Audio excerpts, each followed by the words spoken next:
नमस्कार दोस्तों। आज का हमारा टॉपिक है जेट स्ट्रीम। दोस्तों, आज के इस टॉपिक में हम जानेंगे कि जेट स्ट्रीम क्या है, इसकी उत्पत्ति के कारण क्या है, इसके प्रकारों के बारे में हम जानेंगे। साथ ही जलवायु पर पड़ने वाले इनके प्रभाव पर भी हम चर्चा करेंगे। ठीक है। भारत में उत्तर पूर्वी मानसून पर और शीतकालीन वर्षा पर जेट पवनों के क्या प्रभाव पड़ते हैं, इसके बारे में भी हम इस वीडियो में जानेंगे। ठीक है। तो चलिए बिना किसी देरी के शुरू करते हैं आज का हमारा विषय जेट स्ट्रीम। स्वागत है आपका त्रिनेत्र विद्यापीठ के इस यूट्यूब प्लेटफॉर्म पर। दोस्तों, जेट स्ट्रीम क्या है? ठीक है। देखिए, जेट स्ट्रीम क्षोभ मंडल की ऊपरी परत है। ठीक है। क्षोभ मंडल, सुन लीजिएगा।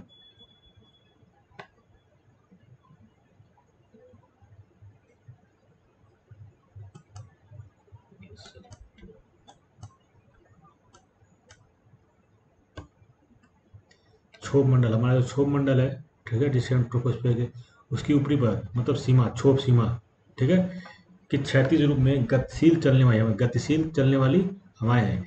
इनकी गति बहुत अत्यधिक होती है। जैसे ये 150 से 150 से 385 किलोमीटर पर आवर की स्पीड तक ये चलती हैं। ठीक है। साथ ही देखिए दोस्तों, ये भी जो भी हमने लिखा है इसको हम समझा देंगे। साथ ही नीचे दिए गए टेलीग्राम चैनल पर जो इधर आपको प्रदर्शित हो रहा है, इस टेलीग्राम चैनल पर हम पीडीएफ डाल देंगे, तो इसे डाउनलोड कर लीजिएगा। फिलहाल इसको समझते हैं। ठीक है। तो देखिए, इसकी जो मुख्य बातें हमें शायद देख लेते हैं। तो अब देखिए, ये जो पौने हैं वो आपको 8 से 10 किलोमीटर, 8 से 10 किलोमीटर, कहीं कहीं 16 किलोमीटर की ऊंचाई पर मिलेंगी। ठीक है। इनकी स्पीड जैसा कि हमने देखा 150 से 385 किलोमीटर पर आवर की स्पीड से चलती हैं। ठीक है। इतना स्पीड होता है। शेष इनकी मोटाई 3 से 4 किलोमीटर इनकी मोटाई होती है। सामान्यतः इनकी दिशा जो है आप पश्चिम से पूरब, वेस्ट टू पश्चिम से पूरब की तरफ होती है। ठीक है। पश्चिम से पूरब सामान्यतः ठंडी होती हैं। ठीक है। और ये देखिए, ये ठंड के मौसम में ज़्यादा जनरेट होती हैं। ये ठंड के मौसम में क्यों जनरेट होती हैं, इसके बारे में भी हम चर्चा करेंगे। ठीक है। तो मोटी मोटा आप समझ गए होंगे कि ये जेट पौने होती क्या है। जेट पौनों का आपने हमारा पिछला वीडियो देखा होगा, ठीक है, जो कि हमारा टॉपिक है पवन। पवन टॉपिक हमने पढ़ा रखा है, उसमें आप जरूर देखिएगा, तब इसको समझ पाएंगे।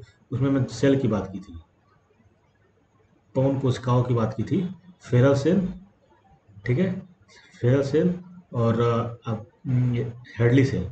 ठीक है। तो हमने उसमें बात की, जो हेडली सेल है उसके नीचे का पवन, इन पवनों को क्या कहते हैं। इन पवनों में आपका पछुआ पौने आती थी, ऐसी बहुत प्रकार की पौने आती थी, चीकता, चाठा, साठा है, चालीसा, ये सारी पौनों का नाम। लेकिन जो ऊपरी परत है, उसकी सेल की ऊपरी परत, यही भाग मिलकर अपना जेट पौने बनाती हैं। जेट पौने हमारे पृथ्वी पर 20 डिग्री से लेकर 20 डिग्री उत्तरी और दक्षिणी अक्षांश से लेकर ध्रुव तक है। 20 डिग्री से ध्रुव तक दोनों हेmisफेयर पे ये पौने बनती हैं। लेकिन ज़्यादातर ये पौने उत्तरी हेmisफेयर मतलब उत्तरी गोलार्ध में ही जनरेट होती हैं। ठीक है। तो इस तरह से हम जान चुके जेट स्ट्रीम है क्या, जेट पौने क्या है। ठीक है। इनका जेट पौनो अगर हम देखें कि जेट पौने ने क्यों कहते हैं, जेट पौने क्यों कहते हैं, तो द्वितीय विश्व युद्ध जो था उसमें जो हमारे सैनिक थे, मतलब हमारे नहीं, पश्चिमी देश के सैनिक जब बमबारी करने के लिए वर्षा के लिए जाते थे, तो ये पौने उनके मार्ग में कई बार सहयोग करती थी, कई बार क्या बोलता है, कई बार ये अवरोध डालती थी। जैसे अगर वो पश्चिम से पूर्व की तरफ बढ़ते थे, ये सहयोग करती थी, लेकिन जब ये वापस जाते थे, ठीक है, तो ये अवरोध डालती थी। इससे उनको एहसास हुआ कि यहाँ पे कोई अलग प्रकार की करंट है। ठीक है। जिससे इसके बाद ये यहाँ पे खोज हुआ तो पता चला कि यहाँ पे एक तरह की पवनों की धारा बहती है। ठीक है। और इसीलिए इसको जेट पवनों का नाम दिया गया। ठीक है। तो ये है जेट पवने। ठीक है। आगे बढ़ते हैं, इसे आप लोग देख लीजिएगा। बाकी जिसमें इसमें जो भी चीज़ें हैं, मुख्य चीज़ें मैंने आपको पहले ही बता दी है। ठीक है। चलिए, जेट पवनों को अगर पृथ्वी को आपको देखना है तो ऐसे देख लीजिए। आप इस वीडियो को ध्यान से देखिए। जो ब्राउन कलर की सर्पिला आकार में आपको दिख रही हैं चलती हुई पृथ्वी के चारों तरफ, ये हैं जेट पौने। जेट पौने ऐसे सर्पिला आकार में चलती हैं। इनके सर्पिला आकार होने का हाई प्रेशर और लो प्रेशर क्रिएट होने की वजह से है। ठीक है। इसकी वजह से अपने रास्ते मार्ग को भटकती रहती हैं और सर्पिल आकार बनाती रहती हैं। ठीक है। अभी इनकी उत्पत्ति पर चर्चा करेंगे तो रिटर्न में इस पर चर्चा होगी। देखिए, जेट स्ट्रीम की उत्पत्ति के कारण क्या है। ठीक है, मुख्यतः इसके कारण है तापांतर। जैसा कि पवन के टॉपिक, अगर आपने हमारा पिछला टॉपिक पवन को नहीं पढ़ा है तो ये टॉपिक आपको समझने में थोड़ा मुश्किल आ सकती है। इसलिए हम रिकमेंड करेंगे कि आप पहले उसको पढ़िए। उस वीडियो का लिंक हमारे डिस्क्रिप्शन में आपको मिल जाएगा। ठीक है। तो तापांतर, आप ये देखिए, जो तापांतर, ठीक है, तापांतर की वजह से ताप प्रवणता है, ठीक है, प्रकट होती है। ठीक है। दाब प्रवणता, ये दोनों मुख्य कारण हैं जिनकी वजह से ये पौने जनरेट होती हैं। ठीक है। ये जन इसीलिए यही एक वजह भी है कि शीतकाल में ये 0 डिग्री है। ठीक है। ये नॉर्थ हेमिस्फीयर, ये साउथ हेमिस्फीयर। तो शीतकाल में, ठीक है, शीतकाल में क्या होता है कि दाब प्रवणता और ताप प्रवणता अधिक होता है। ठीक है, क्योंकि ध्रुव पर बर्फ होता है। ठीक है, इधर लैंड होता है। ठीक है, और यहाँ पे ज़्यादातर पानी है, तो जो डिफरेंस होता है इस नॉर्थ हेमिस्फीयर में ज़्यादा होता है। इसलिए ये स्ट्रांगली रूप से नॉर्थ हेमिस्फीयर में, मतलब उत्तरी गोलार्ध में बहुत मजबूती से उत्पन्न हो पाती है। ठीक है, और ताप प्रवणता, दाब प्रवणता की वजह से इनकी उत्पत्ति होती है। ठीक, आगे आगे बढ़ते हैं। देखिए, इनके प्रकारों पर चर्चा करें। देखिए, पहला है उपोष्णकटिबंधीय जेट स्ट्रीम। ठीक है, सर्दियों और शुरुआती वसंत, जो सर्दियों का मौसम होता है, सबसे अच्छी तरह विकसित होती है। जैसे हमने बताया कि सर्दियों में सबसे अच्छी तरह विकसित होती हैं। ठीक है, इनकी गति 340 से 385, इसी 85 है, 385 किलोमीटर प्रति घंटा से चलती हैं। 20 डिग्री से 35 डिग्री पाई जाती है। ठीक है, अच्छा, उत्तरी अक्षांशों पर। ठीक है, 20 डिग्री उत्तरी अक्षांशों पर ये मिलती है, 20 डिग्री से 35 डिग्री। ठीक है, 10 किमी से 14 किमी की ऊंचाई पर पौने मिलती हैं। ठीक है, इनकी उत्पत्ति का मुख्य कारण जो है विषुवत रेखीय क्षेत्र में तापीय संवहन है। देखिए, तापीय संवहन को आपको समझना है तो हमारा पिछला वीडियो जो कि टॉपिक है पवन, विंड, उसको देखिए। ठीक है, डिस्क्रिप्शन आपको लिंक आपको डिस्क्रिप्शन में मिल जाएगा। ठीक है, तापी संवहन यहाँ पे आपको छोटे स्तर बता देते हैं कि जब ये 0 डिग्री है, ठीक है, ये 30 डिग्री है, ये 60 डिग्री है। तो 0 डिग्री में क्या होगा, ये 0 डिग्री है। 0 डिग्री क्या होगा, सन ओवर द ईयर चमकेगा। ठीक है, तो तापी संवहन से यहाँ की हवाएं ऊपर उठेंगी। ठीक है, और फिर ये इधर 30 डिग्री पे आगे गिरेंगी। ठीक है, फिर इधर से इधर आगे 30 डिग्री गिरती हैं। तो ये जो हवा है तापी संवहन, इसी को तापी संवहन नाम दिया गया है। ठीक है, इनसे ये बनती है, इस वाले पार्ट से ये जेट पौने निर्माण होती हैं। ठीक है, तापी संवहन से ऊपर उठी हवा जो क्षोभ सीमा, और ये ऊपर उठकर क्षोभ सीमा तक जाती हैं। ठीक है, और इनकी प्रवाह उत्तर पूर्वी प्रवाह होती है। उत्तर पूर्वी प्रवाह का मतलब क्या होता है कि ये नॉर्थ ईस्ट, ऐसे इस डायरेक्शन में। ठीक है, डायरेक्शन को ऐसे देखें, अगर ये नॉर्थ हो गया, ये साउथ हो गया, ये वेस्ट हो गया और ये ईस्ट हुआ। ठीक है, तो इनकी प्रवाह इधर को होती है, इधर को। ठीक है, इधर को ये जाती हैं। ठीक है, तो जैसा कि मैंने पहले ही बताया था कि ये पश्चिम से पूरब की तरफ बहती हैं। ये पश्चिम से पूरब की नॉर्थ ईस्ट की तरफ निकलती हैं। ठीक है, देखिए, दिसंबर से फरवरी के मध्य ये जो विक्षोभ लाने के लिए, देखिए, विक्षोभ ऐसे समझिए कि पश्चिमी विक्षोभ क्या होती है। ठीक है, पश्चिमी विक्षोभ लाने के लिए भूमध्य सागर जो है, आप आप जस्ट मेरे दीजिए।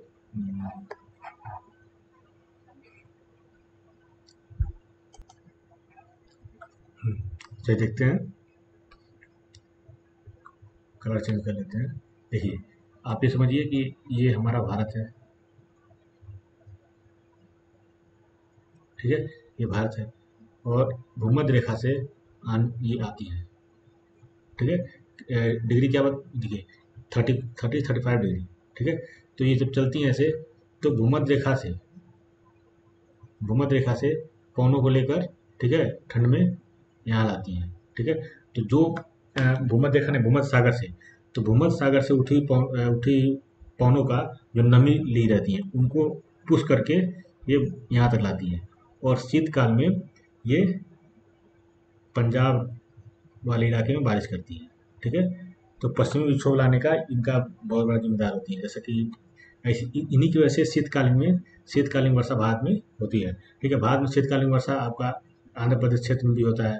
ठीक है। तो इसको आगे समझेंगे हम कैसे होता है, लेकिन वो भी जेट पवनों का इनमें बहुत बड़ा हाथ होता है। लेकिन जो ये है, ये पश्चिमी विक्षोभ इलाके यहाँ पे पंजाब के क्षेत्र में वर्षा करती हैं, ठीक है। तो इसमें यही कहा गया है, ठीक है। अगला देखते हैं उष्णकटिबंधीय पूर्वी जेट स्ट्रीम, ठीक है। उष्णकटिबंधीय पूर्वी जेट स्ट्रीम, देखिए ये क्या होता है, ठीक है। इनका देखिए जैसा कि सामान्यतः आप देखेंगे कि जेट स्ट्रीम का जो दिशा है वो आपका वेस्ट से ईस्ट मिलेगा, ठीक है। लेकिन इस जेट स्ट्रीम को आप देखेंगे तो ये ईस्ट से वेस्ट की तरफ जाती है, ठीक है। इसकी पहली खूबी, ठीक है। साथ ही ये सर्दियों में ना होकर गर्मियों में गर्मियों में गर्मियों के मौसम में ये उत्पन्न होती है, ठीक है। साथ ही देखिए ये उत्तरी गोलार्ध में, ठीक है, उत्तरी गोलार्ध में 8 डिग्री से 35 डिग्री, ठीक है, के बीच चलती है। ये केवल उत्तरी गोलार्ध में चलती है, ये भी एक है, ये केवल उत्तरी गोलार्ध में चलती है, ठीक है।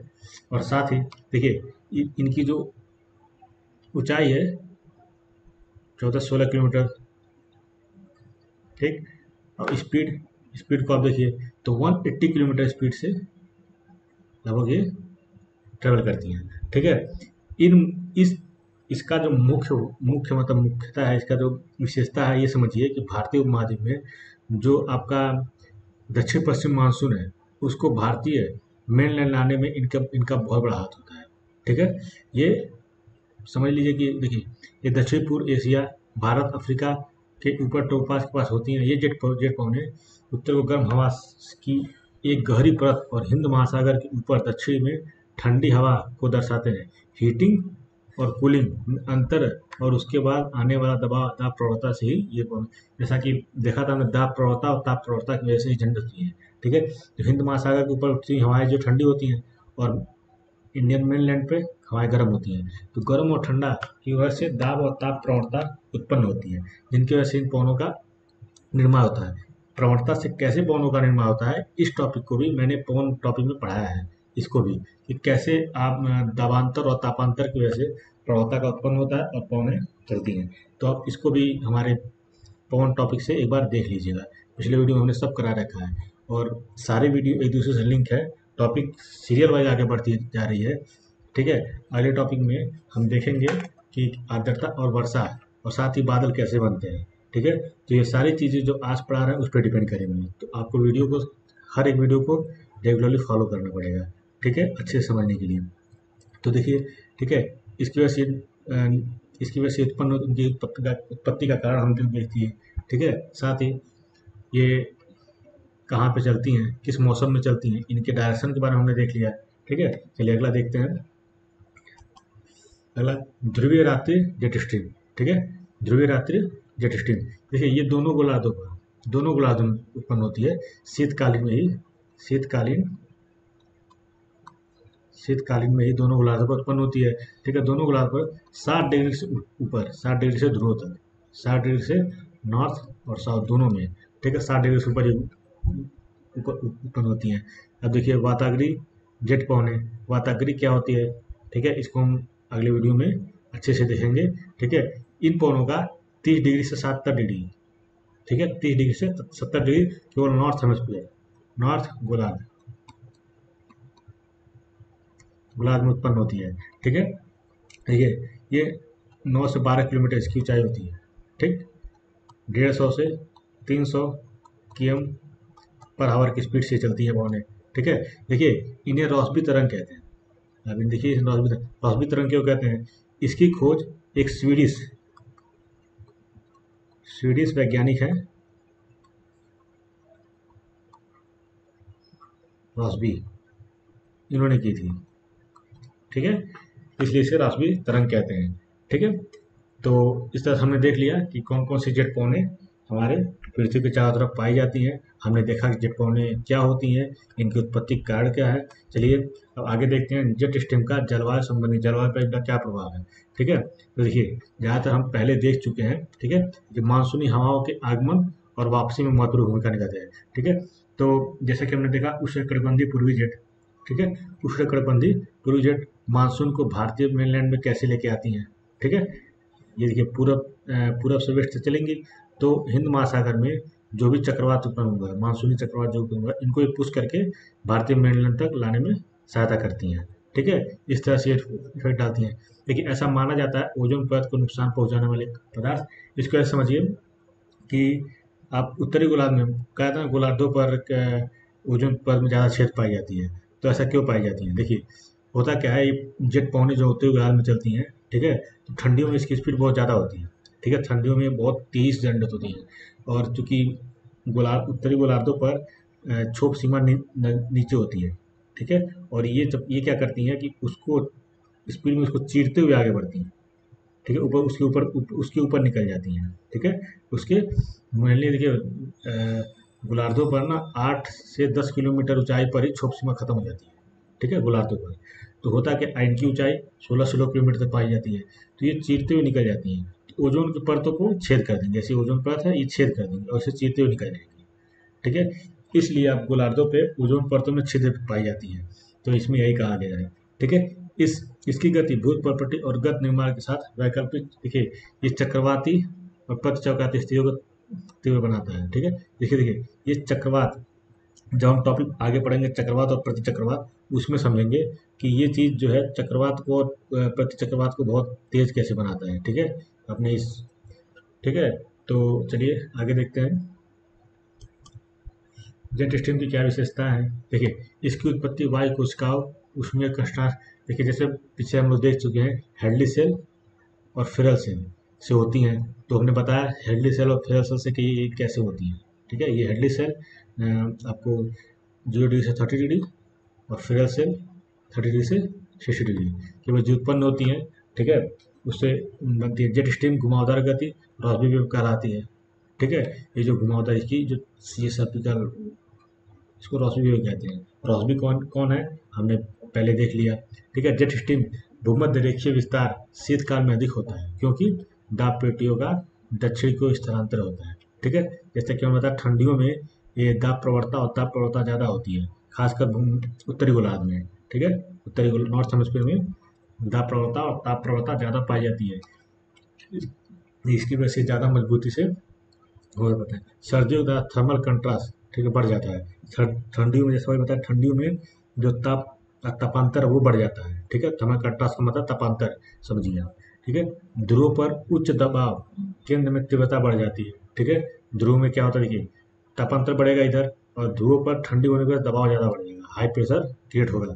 ठीक है, और लो प्रेशर, इन दोनों में डिफरेंट इतना ज़्यादा है, इसकी वजह से पौने उत्पन्न होती है, जेट स्ट्रीम ऊपर उत्पन्न होती है। ठीक है, नीचे भी देखिए इन्हीं वजह से उत्पन्न होती है। तो नीचे जो उत्पन्न होती है विंड, वो मैंने पिछले वीडियो में बता रखा है। ठीक है, उनको हम पछुआ पैनिक कहते हैं और भी कई नामों से जानते हैं, लेकिन जब ऊपर इन्हें जेट स्ट्रीम के नाम से जानी जाती है। इनके भी उत्पन्न का वही कारण है, हाई प्रेशर लो प्रेशर। ठीक है, चलिए देखिए भारतीय मानसून तत्व और उष्णकटिबंधीय पूर्वी जलवायु धराव का भूमिका, जैसा कि हमने पिछले इसके बारे में छोटी सी चर्चा की है। आगे इसके में देखते हैं क्या है। मानसून का प्रचंड होना ऊपरी वायु परिसंचरण पर निर्भर करता है, जिसमें उपोष्णकटिबंधीय जेट स्ट्रीम का प्रभुत्व होता है। ठीक है, बाद में आने वाला दक्षिण पश्चिम मानसून उष्णकटिबंधीय, इसको आप ये मिसप्रिंटिंग है, ये केवल उष्णकटिबंधीय पूर्वी जेट पौने हैं से संबंधित है। जो ये हम पहले देख चुके हैं, तो इसको स्किप करेंगे। ठीक है, पहले ही हमने समझा दिया है इसको। देखिए उत्तर पूर्वी मानसून कैसे सक्रिय करता है। उत्तर पूर्वी मानसून, ठीक है, अब उत्तर पूर्वी मानसून क्या है, देखिए एक होता है दक्षिण पश्चिम मानसून। ठीक है, दक्षिण पश्चिम हमने वो पवनों के दिशा को कैसे निर्धारित करते हैं ये मैंने पहले बताया है। ठीक है, आप पिछले वीडियो को देखिए, लेकिन यहाँ पे भी हम आपको बता देते हैं। ठीक है, ये है नॉर्थ, ये है साउथ, ये है वेस्ट और ईस्ट। तो इसमें क्या है उत्तर पूर्वी। ठीक है, उत्तर पूर्वी, ये उत्तर पूर्वी,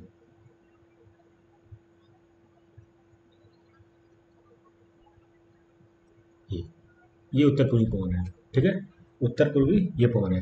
ठीक है, तो ये जो उत्तर पूर्वी पवन है, ठीक है, ये आ रही है कहाँ से, उत्तर पूर्व से इधर आ रही है, इसका नाम उत्तर पूर्वी है। ठीक है, और नॉर्मली क्या होता है, नॉर्मली क्या होता है देखिए पवने भारत में इधर से आती है मानसून में, तो ये डायरेक्शन है, तो इसको दक्षिण पश्चिम, वेस्ट और साउथ, पश्चिम और दक्षिण क्या हुआ, दक्षिण पश्चिम पौने, इसीलिए दक्षिण पश्चिम मानसून कहते हैं। इसको कहते हैं दक्षिण पश्चिम मानसून बोलते हैं। तो पौने जिधर से आती हैं, ठीक है, उसके नाम पर उनके उस दिशा के नाम पर उनका नाम रखा जाता है, ठीक है। इसलिए इसकी उत्तर पूर्वी मानसून को कैसे सक्रिय करती है। आगे देखते हैं हम लोग। देखिए पश्चिमी जेट स्ट्रीम एक ठंडी हवा है, ठीक है, हवा को सतह की ओर धकेलती है, जिससे सतह पर उच्च दबाव पैदा होता है। जैसे हमने इसको देखा था, आप अगले वीडियो देखिए, इस पे देखिए, ये अभी समझाया मैंने, इसकी चर्चा कर रहा है। ये है भूमध्य सागर, ठीक है, और यहाँ से पौने दबाव ले रही हैं, ठीक है। अब देखते हैं, देखिए अगला क्या कह रहा है कि इस उच्च दाब में भारत और पश्चिमी भाग पर शुष्क हवाएं निम्न दबाव क्षेत्र में बंगाल खाड़ी की ओर बहने लगती हैं, ठीक है। जैसे ये देखिए, इस शीतकालीन में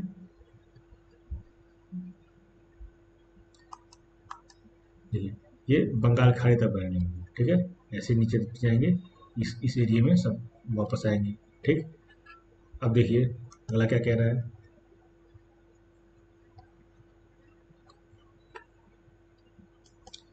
आगे ठीक है, ये हमारे उत्तर प्रदेश और बिहार सहित देश के ऊपरी भाग पर सर्दियों में शीत लहरें लाती हैं, ठीक है। देखिए ये हमारे आएंगी तो पश्चिम में तो मतलब अपना पंजाब में हल्की फुल्की बारिश करती हैं, ठीक है, जिसे शीतकालीन वर्षा कहते हैं। लेकिन उत्तर प्रदेश बिहार में ये शीतलहरी हवाएं लाती हैं, क्योंकि हवाएं बहुत ठंडी होती हैं, ठीक है, शीतलहर इन्हीं की वजह से आता है, ठीक है।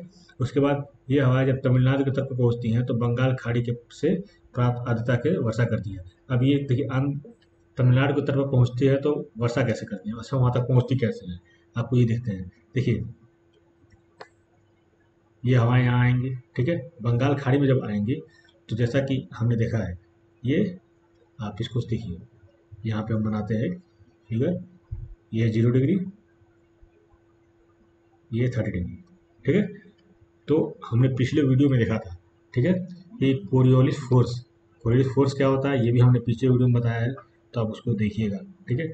हवाएं कोरियोलिस फोर्स की वजह से अपनी गति ऐसे बनाती हैं इधर को, ठीक है, 0 डिग्री की तरफ, ठीक है। जब 0 डिग्री की तरफ बनाएंगी तो ये ऐसे बनाएंगी, ठीक है। तो ये होता क्या है, जब ये हवाएं आती हैं और नीचे दबती जाती हैं, ठीक है, ठंडे होने की वजह से, तो होता क्या है, ये हवाएं इनको धक्का देती हैं, ठीक है, ये हवाएं इनको ऐसे धक्का देंगी, ठीक है, कोरियोलिस फोर्स की वजह से, ठीक है। जब ये धक्का देंगी, ठीक है, जब ये धक्का देगी तो ये हवा धक्का देके इधर जाएगी और तमिलनाडु के क्षेत्र पर बारिश करेंगी। क्यों, अच्छा, पहले तो ये यहाँ वर्षा की होती है, यहाँ शीतलहरी आती हैं, ठीक है, क्योंकि ये पौने ट्राई हैं, ठीक है। उसके बाद यहाँ पे बंगाल खाड़ी पे आती हैं, जैसा कि नोट में लिखा गया है, तो यहाँ समुद्र से ये आर्द्रता ले लेती है, ठीक है, और फिर जाकर तमिलनाडु में ये बारिश करती हैं, ठीक है। इस तरह से शीतकालीन समय में तमिलनाडु आंध्र प्रदेश जैसों में बारिश होती है। तो तब शीतकालीन वर्षा कहाँ कहाँ होती है भारत में, पंजाब के क्षेत्र में और तमिलनाडु के क्षेत्र में। क्यों होती है ये भी हम लोग देख लिए, ठीक है। साथ में इसके साथ और भी वजह है, जब हम मानसून का टॉपिक पढ़ेंगे तो इसमें और भी वजहों पर चर्चा करेंगे, लेकिन जेट स्ट्रीम इसको कैसे प्रभावित करती है इस वीडियो में हमने देख लिया। तो आज के टॉपिक बस इतना ही है। उम्मीद है आपको जेट स्ट्रीम अच्छे से समझ में आया होगा। अगर वीडियो अच्छा लगा हो तो लाइक कीजिए और आप अपने सुझाव हमें ज़रूर भेजा कीजिए, ठीक है। तो धन्यवाद।